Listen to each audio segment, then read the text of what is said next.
sais, parlons-en un peu de la relation parce que c'est souvent c'est la première affaire qu'on va rencontrer quand on rentre dans une salle de spectacle, qu'on rentre en studio. Avant même de parler de la toune, avant même de parler de gear, avant même de parler de quoi que ce soit, la première affaire qui va se passer, c'est hey, salut, moi c'est Raph, puis je suis ici pour faire votre son, puis de l'autre bord, c'est hey, salut, moi c'est Jimmy, je suis le guitariste, moi c'est Julie, je suis la tenteuse, puis moi Ouais. c'est Dom, je suis le drummer. Tu sais, puis si ça peut bien aller, puis que les deux parties sont dans la même équipe, on part déjà Ouais. gagnant, tu sais, puis on l'oublie souvent, je pense. On a tous eu des longues journées en festival, on a tous eu des longues nuits de studio à mixer On où a il fallait tout fait rentrer de le la lendemain route, matin, on a tout fait de la la route route, avant d'arriver au show, tu sais. manger 2 Oui, Tim Hortons plutôt qu'un vrai repas.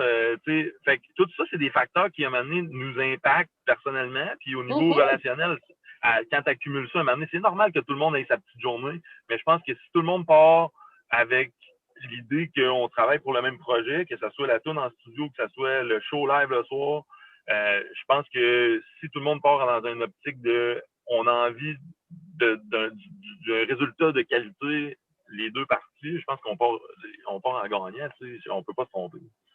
clairement, clairement. Puis tu sais, tu as dit de quoi d'intéressant en parlant des festivals puis tout ça. Tu sais, je trouve que c'est intéressant parce que on est dans un contexte, en tout cas beaucoup au Québec, où tu sais, que ce soit un band de cover ou un band de musique originale, tant que t'es pas Lara Fabian, là, tu sais, ou Ouais. t'auras rarement, tu sais, ton son de man attitré.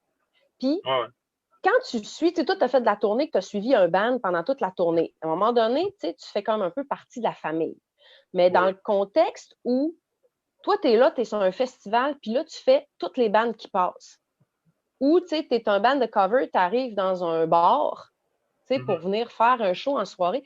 Bien, le Soundman, tu l'as jamais vu de ta vie, ou tu le Exact. côtoies genre 2 fois par année. Fait que, tu sais, il ne sait pas nécessairement c'est quoi ta vibe, c'est quoi le son que tu cherches, c'est quoi. Des Non. fois, il ne sait même pas c'est quoi le band. Tu sais, des fois, Non. il y a même des informations qu'on ne connaît pas, puis nous autres, on ne connaît pas le Soundman. Tu sais, tu arrives peut-être avec un band de jazz, puis le Soundman qui est là, c'est un gars qui fait full metal, tu sais, puis là, fait que au-delà même de se présenter, je pensais à ça hier soir, puis je me disais, ça pourrait même être cool de prendre 2 minutes pour dire, hey, c'est quoi votre vibe, tu sais?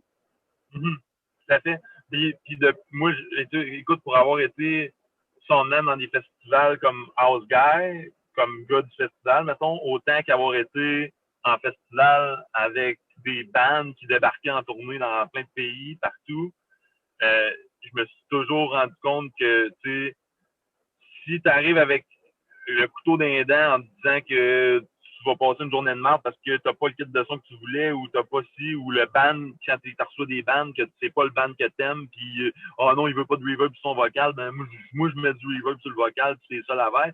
Tu sais, à un moment donné, je pense que comme son âne, il y a quelque chose au niveau relationnel qu'il faut comprendre, puis c'est qu'on est l'intermédiaire entre l'artiste et son public. Oui, Puis, oui, puis tu sais, fuck, on peut tout scraper, puis c'est dommage, en fait, qu'on ait autant de pouvoir, mais en même temps, c'est une belle chose parce qu'il y a une relation de confiance qu'il faut que s'installe. Puis moi, toutes les fois que je ouais, travaille avec un band, je me dis, aïe, il faut qu'ils me fassent confiance en Christ parce que j'ai leur musique dans les mains, puis la personne qui paye le billet puis qui achète leur bébelle, là, qui les fait vivre, est assis là. Puis moi, j'ai comme le neurotransmetteur entre les deux pour transmettre ce sort-là vers eux autres. T'sais. Fait que je ouais, trouve c'est ça vrai de ça. puissant comme Ouais, situation. Puis en même temps, d'un autre côté, faut que l'artiste, je pense, ait un minimum de laisser aller aussi par rapport à ça. S'ils n'ont pas leur soundman en plus, je pense faut qu'il y ait un compromis qui se fasse entre le soundman ou n'importe quel technicien, là, que ce soit vidéo, l'éclairage, n'importe quoi, mais il faut qu'il y ait une relation de confiance aussi.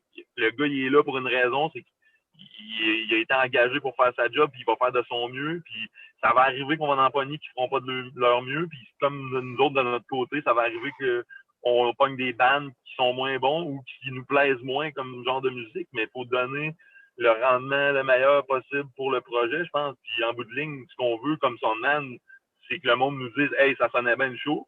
Puis comme c'est artiste, clair. vous avez envie de vous faire dire hey, les tunes sont vraiment hot. Fait que Ouais. si les deux ensemble on comprend ça, ben on peut juste gagner en bout de ligne.